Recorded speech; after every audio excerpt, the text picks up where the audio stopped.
North south বিশ্ববিদ্যালয়ে উৎসবমুখর পরিবেশে অনুষ্ঠিত হয়ে গেল আন্তঃবিশ্ববিদ্যালয় সঙ্গীত উৎসব আনপ্লাগড 26।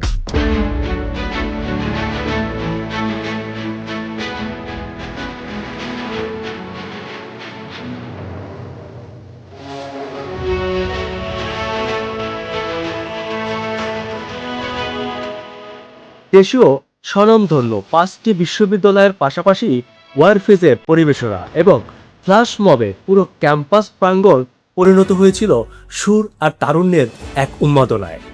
নিস্তব্ধতা ভেঙে হুট করেই শুরু।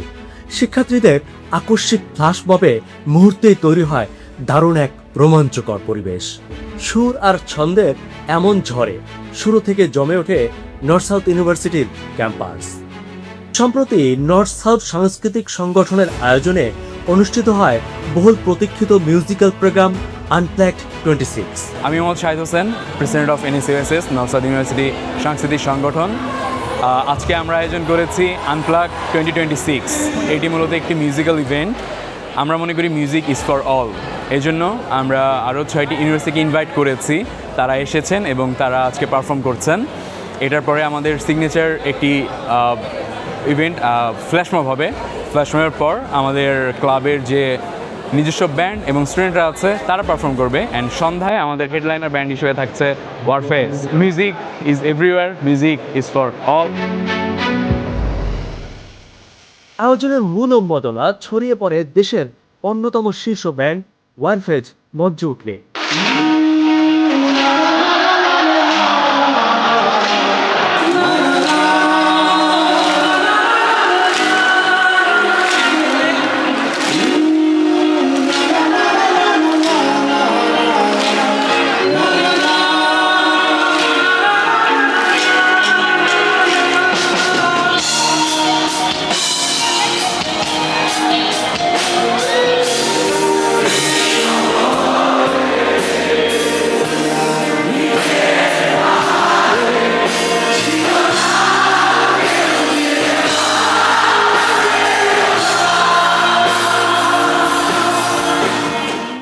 আয়োজনে উপস্থিত ছিলেন নর্থ সাউথ বিশ্ববিদ্যালয়ের উপাচার্য, উপ-উপাচার্য সহ অনেকেই। ওকে, এটিএন বাংলাকে প্রথমেই আমি ধন্যবাদ জানাচ্ছি। নর্থ সাউথ ইউনিভার্সিটির সাংস্কৃতিক সংগঠন আয়োজিত বছরের সেরা অনুষ্ঠান যেটা আনপ্লাগ, সে আনপ্লাগে আজকে আমাদের সাথে মিডিয়া পার্টনার হয়ে আমাদেরকে সহযোগিতা করা এবং নর্থ সাউথ বিশ্ববিদ্যালয়ের সকল ছাত্রছাত্রী যারা আনপ্লাগের সাথে জড়িত আছে এবং সংস্কৃতির সাথে জড়িত আছে, এই প্রোগ্রামের মাধ্যমে আপনারা যেই সাহায্যটা আমাদেরকে করছেন সেটার জন্য প্রথমে আমি ধন্যবাদ জানাচ্ছি। এবং আমি এর ফাঁকে শুধু এইটুকু বলতে চাই যে নর্থ সাউথ বিশ্ববিদ্যালয় তাদের একাডেমিক কারিকুলামের পাশাপাশি সবসময় কিন্তু আমাদের ছাত্রছাত্রীদেরকে সকল এক্সট্রা কারিকুলার এবং কো কারিকুলার অ্যাক্টিভিটিসগুলো বিভিন্ন ক্লাবের মাধ্যমে তারা করে থাকে।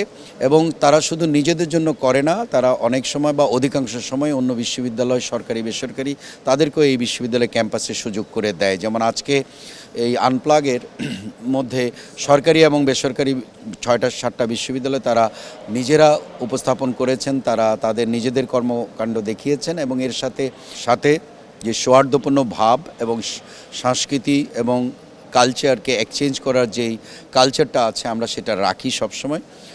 আমি আবারও বলবো যে নর্থ সাউথ বিশ্ববিদ্যালয় কিন্তু অনেকে যেভাবে চিন্তা করে, এখানে কিন্তু সাংস্কৃতিক চর্চাটা কিন্তু অনেক উচ্চমানের হয়। আমরা বছরে যে নাটক, ড্রামা, কালচারাল প্রোগ্রাম করি এবং রবীন্দ্র এবং নজরুলকে নিয়ে বিভিন্ন সময় যে বিভিন্ন অনুষ্ঠান করে থাকি, এগুলো কিন্তু বাংলাদেশের সেরা কালচারাল প্রোগ্রাম। সেই কারণে আমরা একটা বিশ্ববিদ্যালয় হিসেবে আমরা অনেকটা গর্বের সাথে বলি যে এখানে সংস্কৃতি চর্চা, দেশের ভাষা, সংস্কৃতি, দেশ স্বাধীনতা এবং আমাদের সার্বভৌমত্ব সব কিছু নিয়ে আমাদের ছাত্রছাত্রীদেরকে আমরা সবসময় জ্ঞানদান এবং সব কিছুর সুযোগ করে দিয়ে থাকি। তো আবারও আপনাদেরকে এই আনপ্লাগ প্রোগ্রামে এবার আমাদেরকে সহযোগিতা করার জন্য ধন্যবাদ জানাচ্ছি। ধন্যবাদ। মূল কথা হলো এই সাংস্কৃতিক আয়োজনগুলো মানুষকে উদ্দীপনা, প্রেরণা জাগায়। যখন মানুষ কথা বলতে পারে না, যেখানে বাধার সৃষ্টি হয়, তখন আশ্রয় আর কোথাও থাকে না, থাকে সঙ্গীতে, থাকে গল্পে, থাকে কবিতায়। এই যে সঙ্গীত মানুষকে যে আকর্ষণ করে, অল্প সময়ে তাদের যে প্রেরণা জাগাইতে পারে সেটা নজরুল প্রমাণ করেছে। আপনার ইন্ডিয়ান যখন গান্ধী ছিল অসহযোগ আন্দোলন, নজরুল বলছেন না অসহযোগ হবে, তার বিদ্রোহী কবিতা তখনই লিখেন আর কি 1900 মোস্ট লাইকলি 22 সালে। ওর পর থেকে শুরু হয়েছে তার যে প্রতিবার প্রকাশ, নেতৃবৃন্দদেরকে উদ্দীপনা জাগানো, সাহস যোগানো, তরুণদেরকে শক্তি দেয়া, তখন থেকে শুরু হয়েছে ওনার এই কবিতা। এই কবিতা 27 পৃষ্ঠাব্যাপী। প্রথম যখন পাবলিশ হয়েছে sold out, second print sold out, আর তাদের পেপার ছিল না প্রিন্ট করার জন্য। তখন যা ছিল ওগুলি বিভিন্ন রাস্তার মোড়ে মোড়ে লাগাই দিয়েছে।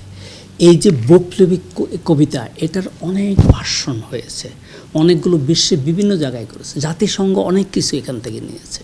তো ওনার কবিতা নজরুল ইসলাম, আমাদের জাতীয় কবি নজরুল ইসলামের কথা বলছি আর কি, ওটাই আমাদের শিখায় যে সঙ্গীত দিয়ে, আপনার কবিতা দিয়ে যেভাবে উদ্দীপনা জাগাতে পারে, সমাজের যত রকমের অনিয়ম বা যে ধরনের স্বৈরাচার বলুন, যে এগুলির বিরুদ্ধে এই তরুণদের এই উদ্দীপনা জাগায় সঙ্গীতে, গানে, কবিতায়, গল্পে, যে আলোকচিত্রে, সেটা আমরা চেষ্টা করতেছি ফিরে আনতে, যাতে করে আমাদের সমাজের যত অনিয়ম, যত বৈষম্য আছে সেগুলো যেন আমরা ডিল করতে পারি, চ্যালেঞ্জ নিতে পারি। এটাই আমাদের ক্যাম্পাস থেকে আজকে যেন আমরা সে শিক্ষা নেই, আমাদের তরুণরা সে শিক্ষাই নেবে।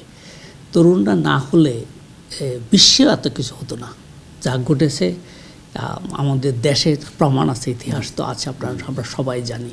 তো তারই প্রমাণ। তো আজকে আমরা চেষ্টা করেছি সেই কালচারেরই চর্চা করতে, যাতে করে আমরা সব এক হতে পারি, যেন মানবতা বিরোধী যত আন্দোলন হচ্ছে, যত কাজ হচ্ছে, এগুলো যেন আমরা সুষ্ঠুভাবে পরিচালিত করতে পারি। আমাদের তরুণরাই আমাদের ভবিষ্যৎ। পড়াশোনার পাশাপাশি মননশীলতা, শিল্পচর্চা, এই সংযোগ তরুণদের আগামীতে আরও ইতিবাচক ধারায় এগিয়ে নেবে, এমনটাই প্রত্যাশা আয়োজক ও শিক্ষার্থীদের। হ্যাঁ, অনেক ভালো লাগছে আর কি। It's my first time and I am in first semester, so it's quite good. Yeah, I am fresher. এরকম প্রোগ্রাম যদি আরো হয়, আপনারা কি অংশগ্রহণ করতে ইয়া, চান? obviously. পারফর্ম করবেন স্টেজে গিয়ে? I'm quite nervous, but if I have chance or if I get chance, then obviously I will. I mean, এনএসসিতে ঢোকার আগে আমার এটা একটা ফেভারিট ক্লাব ছিল। আগে থেকে আমি প্ল্যান করে রেখেছিলাম যে আমি যদি কখনো নর্সাতে ঢুকি, আমার স্পেশালি অ্যাব্রোডে প্ল্যান ছিল, বাট নর্সাতে ঢুকলে এটাই ঢোকার ইচ্ছা ছিল। এটাই প্রোগ্রাম অ্যাকচুয়ালি সবসময় অ্যাজ ইউজুয়াল ভালো হয়, তো এক্সাইটেড যে আজকে ওয়ারফেজ আসবে। পড়াশোনার মাঝে এরকম অনুষ্ঠান করা উচিত।